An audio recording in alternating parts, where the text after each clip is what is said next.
Hello friends, welcome back to my YouTube channel. आशा करती हूँ कि आप सभी स्वस्थ एवं मस्त होंगे।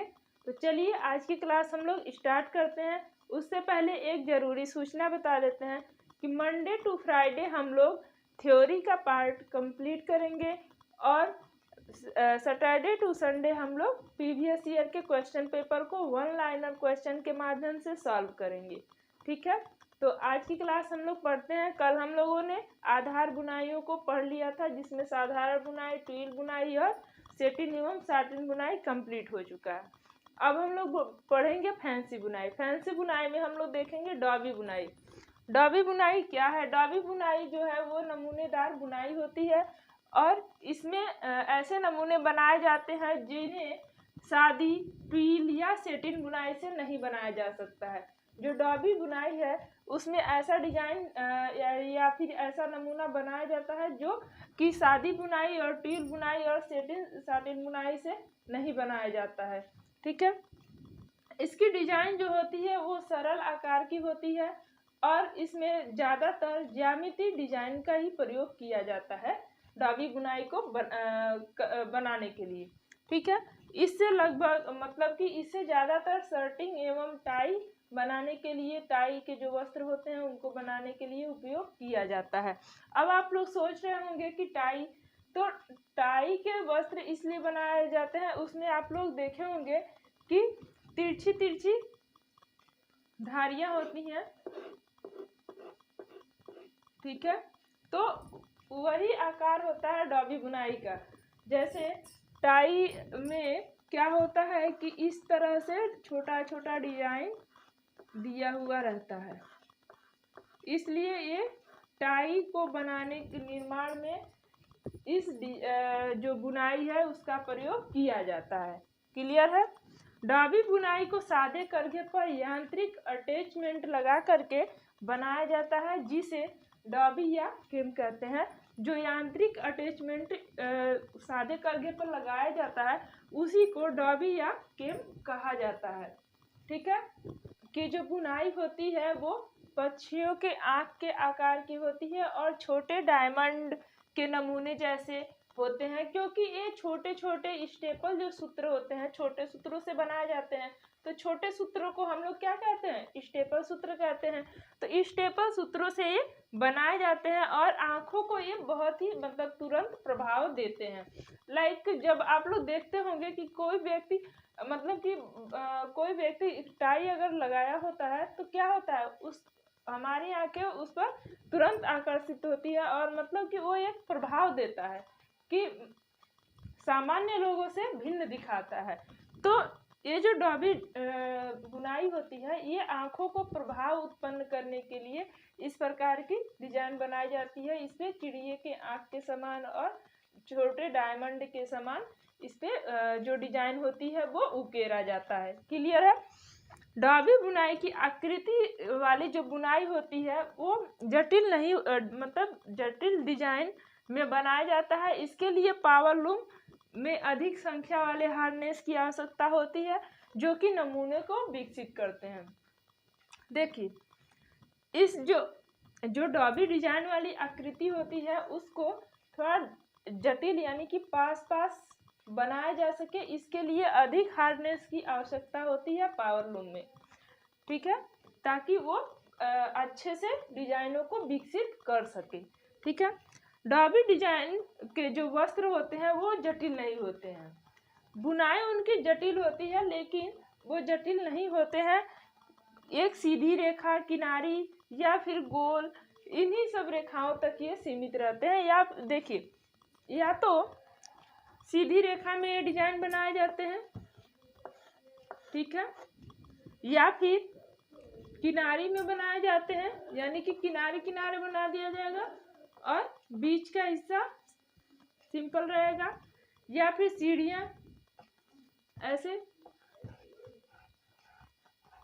आप लोगों ने सामान्य तौर पर टाइयों में देखा होगा इस तरह की डिजाइन बनी होती है। ठीक है, तो या फिर गोल गोल, तो जो गोल गोल होती है वही तो चिड़िया की आँख की समान दिखाई देती है। तो इसी प्रकार से इस डिजाइन को बनाया जाता है। ठीक है। वस्त्र, डॉबी बुनाई के वस्त्र जो होते हैं वो सामान्य वजन वाले, मतलब कि मध्यम वजन वाले और सामान्य रूप से स्पंज सूत्र से ही बनाए जाते हैं। ठीक है।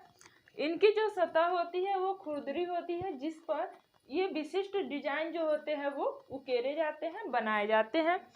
ये इनसे जो बने वस्त्र होते हैं वो चिड़िए के आंख वाले वस्त्र होते हैं, हक्का बैक होते हैं और ग्रेनाइट वस्त्र बन करके तैयार होते हैं। तो इस प्रकार से जो डॉबी बुनाई है उससे वस्त्र बन करके तैयार होते हैं। तो एग्जाम में मेन ये पूछा जाता है कि चिड़िए की आंख वाले वस्त्र किस बुनाई में किया जाता है, तो डॉबी बुनाई में, हक्का बैक डॉबी बुनाई में, ग्रेनाइट वस्त्र डॉबी बुनाई में। किसकी जो सतह होती है वो कौन सा डिजाइन बुनाई खुरदुरी सतह पर किया जाता है, तो डॉबी डिजाइन वाले वस्त्र जो होते हैं वो खुरदुरी सतह पे बनाए जाते हैं। तो इन सभी टॉपिक को हमें याद करके रखना है क्योंकि ये एग्जाम में पूछे जाते हैं। जैकार्ड बुनाई, जैकार्ड मशीन की आवश्यकता 1801 ईस्वी में फ्रेंचमैन जोसेफ जैकार्ड ने किया था। इस यंत्र का आविष्कार घुमावदार बड़े आकार के चित्रों को बनाने के लिए किया गया था। जैसे मान लीजिए शादी बुनाई के लिए क्या किया जाता था, शादी बुनाई के लिए सामान्यतः 2 हार्नेस की आवश्यकता होती है, ट्विल बुनाई के लिए 3 हार्नेस की आवश्यकता होती है, सेटिन एवं साटिन बुनाई के लिए 5 से 12 तक के हार्नेस की आवश्यकता होती है और डॉबी बुनाई के लिए कम से कम मतलब 40 हार्नेस तक की आवश्यकता होती है। मतलब कि जो सेटिन बुनाई होती है साधारण बुनाई, उसमें कम से कम 2 हार्नेस का होना आवश्यक होता है और सेटिन बुनाई के लिए 5 से 12 और डॉबी के लिए 40 हार्नेस का। तो उसी तरह से जो जैकार्ड बुनाई था उसमें जब मतलब जैकार्ड बुनाई की आवश्यकता तब पड़ी जब बड़े आकार के चित्र बनाने होते थे वस्त्रों पे और घुमावदार। तो उसके लिए जोसेफ जैकार्ड ने क्या किया कि जैकार्ड मशीन का आविष्कार किया और ये इस मशीन का नाम उन्हीं के नाम पर रख दिया गया। ठीक है। जैकार्ड मशीन पर कई हजार हीडल्स एक साथ धागों को क्या करते थे, नियंत्रित कर सकते थे। मतलब कि जो जैकार्ड मशीन बनाई गई उस पर कई हजार जो हीडल्स थे वो एक साथ नियंत्रित किए जा सकते थे और जिसे बिना हार्नेसों के उपयोग से एक या अधिक ताने के धागों को स्वतंत्र रूप से उठाया जा सके। मतलब कि देखिए जो हार्नेस होता है वो एक फ्रेम होता है और इसमें बिना हार्नेस यानी कि बिना फ्रेम का ही इसको बिना फ्रेम लगाए बस हीडल्स के माध्यम से धागों को ऊपर नीचे करके यह क्रिया किया जाता था। इसकी क्रिया पियानो चलाने की क्रिया की तरह होती है, उसी को जैकार्ड बुनाई कहते हैं। लाइक आप लोग देखे होंगे कि कभी पियानो जो चलाया जाता है उसको क्या किया जाता है, कभी 1 कभी 2 कभी 3 एक ही साथ बटन दबा करके प्रयोग किया जाता है। तो ठीक उसी प्रकार से ये जो बुनाई थी उसको हीडल्स के द्वारा ऊपर नीचे ताने के धागों को एक साथ करके किया जा सकता था। ठीक है। को सबसे पहले कागज के वर्गाकार कागज पर बना लिया जाता है, फिर उसको जिस प्रकार का नमूना चाहिए होता है उस प्रकार का नमूना बना करके फिर उसको वस्त्र पर रख करके और जैकार्ड मशीन के द्वारा इसकी छपाई की प्रक्रिया की जाती है। लाइक जैसे जो ठप्पा प्रोसेस से जो वस्त्र बनाए जाते हैं तो उसी तरह से ये भी बनाया जाता है, लेकिन इसको कागज पर पहले एक पैटर्न तैयार कर लिया जाता है और फिर उस प्रिंटिंग मशीन द्वारा जो जैकार्ड मशीन है उसके द्वारा वस्त्र पर छपाई करके इस वस्त्र को तैयार किया जाता है। ठीक है। इससे बने वस्त्र देख लेते हैं कि कौन कौन से होते हैं। तो जैकार्ड बुनाई हल्के, मध्यम और भारी वजन वाले वस्त्रों पर उपयोग किए जाते हैं। और जो कि स्पन और फिलामेंट धागों से बनाए जाते हैं।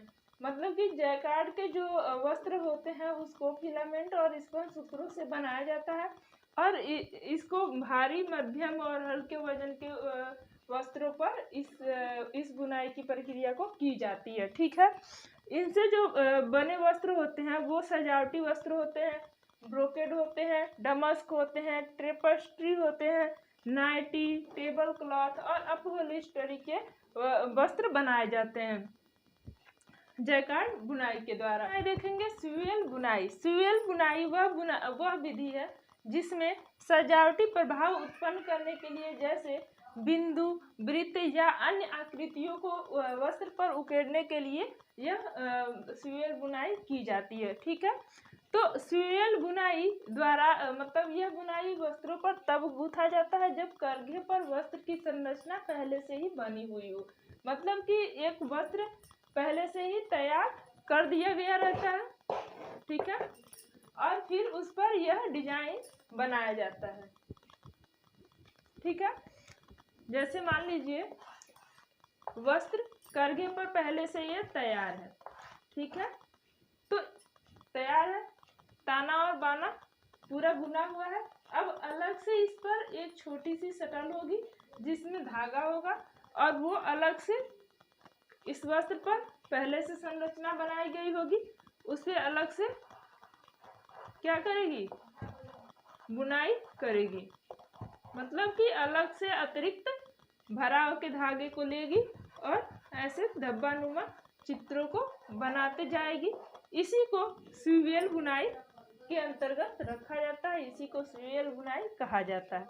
ठीक है, क्लियर है। डिजाइन वाले वस्त्रों में स्यूल डिजाइन मतलब स्यूल बुनाई का उपयोग पदार्थों के बचत हेतु किया जाता है और अन्य विधियों का मतलब कि ये अन्य विधियों की अपेक्षा आकृति एवं आकर्षक दिखने के लिए भी किया जाता है। मतलब इसको विशिष्ट वस्त्रों को विशिष्ट बनाने के लिए स्यूल बुनाई का प्रयोग किया जाता है और पदार्थ को कम बचत करने का मतलब ये है कि मान लीजिए जैसे लाइक कुछ वस्त्रों की बुनाई मान लीजिए थोड़ी दूरी पे हो जाए, जैसे थोड़ा फफड़ा टाइप का हो, तो उसमें मजबूती प्रदान करने के लिए किया जाता है। मान लीजिए यहाँ पे अगर ये डिजाइन बना दी जाती है तो क्या होता है, ये पूरा कवर हो जाता है, भर जाता है, तो इससे जो इसका सतही बुनाई है वो छिप जाएगा और इसकी वजह से ये आकर्षक दिखेगा, सुंदर दिखेगा। तो इसके लिए भी ये आकृतियों को विशिष्ट बनाने के लिए भी स्यूल बुनाई किया जाता है। स्यूल बुनाई के जो वस्त्र होते हैं वो हल्के वजन और पतले वस्त्रों पे किए जाते हैं, जैसे डॉर्टेक्स, स्विस और ग्रेनेडिन। इसके अलावा यह टाइट नाट स्विसेस वस्त्रों में भी बनाया जाता है और यह डिजाइन दोनों ओर समान दिखाई देता है। लाइक जो हम लोग भरवा टाका करते हैं, यानी कि आप लोग कुछ वस्त्रों में देखे होंगे जिसमें दोनों तरफ समान टाके लगे होते हैं। मतलब कि अगर ऊपर से ऐसे दिखेंगे तो वो पीछे की तरफ से भी ऐसे ही दिखेंगे, आगे पीछे उनका दोनों तरफ बराबर होता है। उसी को स्विस बुनाई कहते हैं, स्विस बुनाई कहते हैं, स्यूल बुनाई कहते हैं। ठीक है, अगर मेरी वीडियो अच्छी लगे तो लाइक, शेयर एंड सब्सक्राइब कीजिए, कमेंट करना मत भूलिए। Thank you for watching.